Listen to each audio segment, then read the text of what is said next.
प्राध्यापक शिवराज मोटेगावकर यांचे RCC classes. तुम्ही पुण्यातल्या बसेसवर ही जाहिरात वाचली असेल किंवा अगदी कुठेही ही जाहिरात तुमच्या कानावर पडली असेल. लातूरमधले सगळ्यात फेमस क्लासेस हे मोटेगावकरच्या आरसीसी क्लासेसची ओळख. फक्त जेई आणि नीटची तयारी करणारे महाराष्ट्रभरातून आलेले हजारो विद्यार्थी त्याच्याकडे शिकायला आहेत. पण नीटच्या पेपर फुटीचं प्रकरण गाजायला लागलं आणि मोटेगावकरची सीबीआय कडून चौकशी झाली. तब्बल 9 तास झालेल्या चौकशीत मोटेगावकरच्या घराची, कोचिंग सेंटर्सची झडती घेण्यात आली आणि त्यानंतर मोटेगावकरला सोडून देण्यात आलं. स्वतः मोटेगावकरने सांगितलं, आपण सीबीआयला पूर्ण सहकार्य केलं आहे. त्यात मोटेगावकरला प्रदीर्घ चौकशीनंतरही अटक न झाल्यानं तो या सगळ्यात निर्दोष असल्याची चर्चा लातूरमध्ये सुरू झाली. पण पडद्यामागे बरीच सूत्र हल्ली. प्राध्यापक शिवराज मोटेगावकरला आलेली नोटीस, त्याचा व्हायरल व्हिडिओ आणि पी.व्ही. कुलकर्णीशी असलेली लिंक, मोटेगावकरच्या सीबीआय कडून झालेल्या अटकेची, त्याचा रॅकेटमधला असलेल्या सहभागाची इनसाइड स्टोरी सांगणारा हा व्हिडिओ. नमस्कार, मी चिन्मय आणि तुम्ही पाहताय बोलभिडू. नीटच्या पेपर फुटी प्रकरणात सीबीआयने अटक सत्र राबवलं होतं.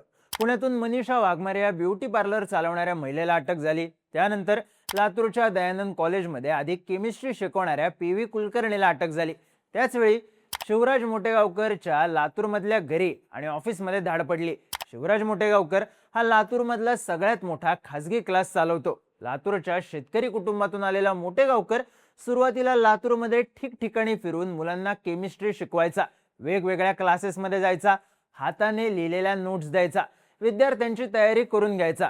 बघता बघता तो लातूरमध्ये एम सर या नावाने लोकप्रिय झाला.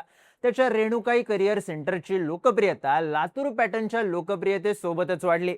10 विद्यार्थ्यांना शिकवण्यापासून सुरू केलेल्या मोटेगावकरनी फक्त लातूरमध्येच नाही तर सगळ्या महाराष्ट्रात आरसीसीचे क्लासेस सुरू केले.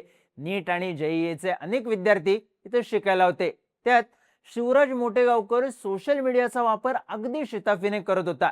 नीटचा पेपर फुटल्याचं स्पष्ट झाल्यानंतर आणि पुन्हा पेपर होणार हे जाहीर झाल्यानंतर मोटेगावकरने एक रील टाकलं होतं, ज्यात त्याने विद्यार्थ्यांना खचू नका, उमेद हरू नका असा सल्लाही दिला होता. पण त्यानंतर बातमी आली प्राध्यापक शिवराज मोटेगावकरची सीबीआय कडून चौकशी झाल्याची. लातूरच्या सुतमिल रोड परिसरातल्या ओमकार रेसिडेन्सी या अपार्टमेंट मधल्या शिवराज मोटेगावकरच्या C1 या फ्लॅटवर शुक्रवारी सकाळी 8:30 वाजता तेलंगणामधून सीबीआयचं पथक दाखल झालं. त्यांनी मोटेगावकर, त्याची पत्नी, आई वडील या सगळ्यांचे मोबाईल ताब्यात घेतले आणि त्यानंतर जवळपास 9 तास मोटेगावकरची चौकशी झाली.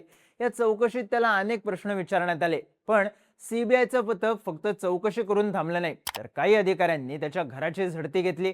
काही अधिकाऱ्यांनी मोटेगावकरच्या शिवनगर परिसरातल्या ऑफिसमध्ये भेट दिली. तिथल्या कॉम्प्युटर्स मधला डेटा चेक करण्यात आला. यातला काही डेटा सीबीआयच्या अधिकाऱ्यांनी कॉपी करून आपल्या सोबत घेतला. पण त्यानंतर सीबीआयचं पथक लातूरमधून निघून गेल्यानं मोटेगावकरला दिलासा मिळाल्याची चर्चा सुरू झाली. पण आता सीबीआयने मोटेगावकरला अटक केली आहे. पण प्रश्न पडतो, मोटेगावकर रडारवर आला कशामुळे? तर पहिलं कारण ठरलं मोटेगावकरचाच एक व्हिडिओ. नीटचा पेपर झाल्यानंतर मोटेगावकरने आपल्या विद्यार्थ्यांसोबत एक व्हिडिओ बनवला होता, ज्यात त्याने काही विद्यार्थिनींना विचारलं की आपल्या गेस पेपर मधले, मॉक टेस्ट मधले प्रश्न आले का? त्यावर विद्यार्थिनींकडून उत्तर आलं, गेस पेपर आणि मॉक टेस्टच्या बाहेरचं काही नव्हतंच. एक विद्यार्थिनी तर म्हणाली, मॉक टेस्ट मध्ये जे 101 प्रश्न होते त्यातलेच प्रश्न पेपरमध्ये आले. हा व्हिडिओ व्हायरल झाल्यानंतर मोटेगावकरवर संशय वाढला. कारण एवढा अचूक पेपर गेस पेपर म्हणून कसा काय काढला, असा प्रश्न विचारला जाऊ लागला. यावरून एका पालकाने मोटेगावकरच्या विरुद्ध सीबीआय कडे लेखी तक्रार दिली. काही बातम्यांनुसार सीबीआय कडे आपल्या विरुद्ध एकूण 48 तक्रारी आल्याचं स्वतः मोटेगावकरनेच पत्रकारांना सांगितलं. या तक्रारी आल्यानंतर मोटेगावकरची चौकशी झाली, पण सीबीआय त्याच्या घरातून निघून गेली. त्यानंतर सीबीआयने त्याला पुणे कार्यालयात हजर राहण्याची नोटीस दिली आणि सोमवारी सकाळी सीबीआयच्या पुणे कार्यालयात तो हजर झाल्यानंतर त्याला अटक झाल्याची बातमी आली. मोटेगावकर रडारवर यायचं आणखी एक कारण आहे, त्याचा आणि पी.व्ही. कुलकर्णीचा संबंध. पी.व्ही. कुलकर्णीकडे नीटचा पेपर सेट करण्याचं काम होतं. तो केमिस्ट्रीचे प्रश्न काढायचा. कुलकर्णी सुद्धा मूळचा लातूरचाच. त्यामुळे या दोघांमध्ये काही लिंक आहे का याची बरीच चर्चा झाली होती. आता समोर येत असलेल्या प्राथमिक माहितीनुसार कुलकर्णी आणि मोटेगावकर यांचे जुने संबंध आहेत. काही काळासाठी कुलकर्णीने मोटेगावकरच्या क्लासमध्ये केमिस्ट्री सुद्धा शिकवल्याचं काही स्थानिक पत्रकार सांगतात. या पी.व्ही. कुलकर्णीने पुण्यात ब्युटी पार्लर चालवणाऱ्या मनीषा वाघमारेच्या साथीने पेपर फोडण्यात तो विद्यार्थ्यांपर्यंत देण्यात महत्वाची भूमिका बजावली होती. कुलकर्णीच्या चौकशीतच मोटेगावकर कनेक्शन पुढे आलं होतं. त्यानंतर सीबीआयच्या तपासात समोर आलं की मोटेगावकरने 23 एप्रिल 2026 लाच नीट परीक्षेची प्रश्नपत्रिका आणि उत्तरपत्रिका मिळवली होती. म्हणजे परीक्षा होण्याच्या 10 दिवस आधीच त्याच्या हातात पेपर पोहोचला होता. त्याने या पेपरमधले प्रश्न हाताने लिहून विद्यार्थ्यांना दिले, तर काही विद्यार्थ्यांना त्याने थेट पेपरच दिल्याचं सांगितलं जातंय. त्यात मोटेगावकरच्या फोनमध्ये टेलिग्रामवर हा पेपर आला आणि त्यानंतर त्याने हा पेपर डिलीट करत पुरावे नष्ट करण्याचा प्रयत्न केला, अशी माहिती समोर येते. त्याचा फोन जप्त करून डेटा रिकव्हरीचं काम सुरू आहे. त्यातून महत्वाची माहिती समोर येण्याची शक्यता आहे. या प्रकरणातला सगळ्यात धक्कादायक खुलासा म्हणजे सीबीआयने मोटेगावकरला अटक करताना दिलेले ग्राउंड्स ऑफ अरेस्ट, ज्यात नमूद करण्यात आलंय की शिवराज मोटेगावकर हा एका गुन्हेगारी कटाचा भाग आहे. शिवराज मोटेगावकर आणि इतरांनी एनटीए मध्ये काम करणाऱ्या सरकारी अधिकाऱ्यांसोबत संगनमत करून नीटचा पेपर फोडण्याचा कट रचला होता. मोटेगावकरने फुटलेली प्रश्नपत्रिका आणि उत्तरपत्रिकेच्या कॉपीज काही लोकांना दिल्या होत्या. यात विवेक पाटील आणि इतर काहींचा समावेश आहे. मोटेगावकरने ज्यांना ज्यांना हा हस्तलिखित पेपर दिला होता त्यांची नावं मोटेगावकर चौकशीत सांगत नाहीये.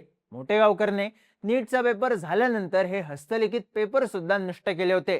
त्यामुळे पुरावे नष्ट करण्यात सुद्धा त्याचा सहभाग आहे. या प्रकरणात शिवराज मोटेगावकरवर कुठली कलम लागली आहेत तर कलम 61(2), दोन किंवा अधिक लोकांनी मिळून बेकायदेशीर काम करण्याचा कट रचणे, कलम 238 पुरावे नष्ट करणे, कलम 303(2) दस्तऐवजांची चोरी करणे, कलम 316(5) विश्वासाचा गैरफायदा घेणे, कलम 318(4) फसवणूक करणे, भ्रष्टाचार प्रतिबंधक कायदा 1988च्या कलम 13(1)(अ) आणि 13(2) public examinations prevention of unfair means act 2024च्या कलम 3, 4, 5, 10, 11 अंतर्गत मोटेगावकरवर गुन्हे दाखल आहेत. सीबीआयच्या चौकशीत हे सुद्धा समोर आले की मनीषा वाघमारे या ब्युटी पार्लर चालवणाऱ्या महिलेने हे पेपर लीक करण्यात मोलाची भूमिका बजावली. एनटीएच्या अधिकाऱ्यांकडून मिळालेले पेपर मनीषाने लीक केले.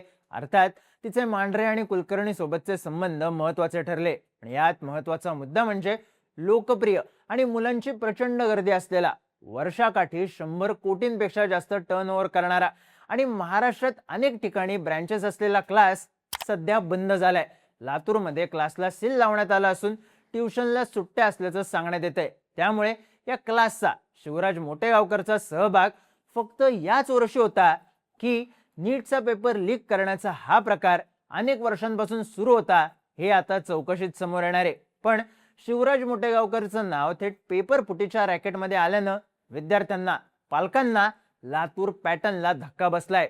कारण अंधारात आहे ते लाखो विद्यार्थ्यांचं भविष्य, जे महत्वाचं आहे कुठल्याही खासगी क्लासपेक्षा, स्वघोषित शिक्षण सम्राटांपेक्षा.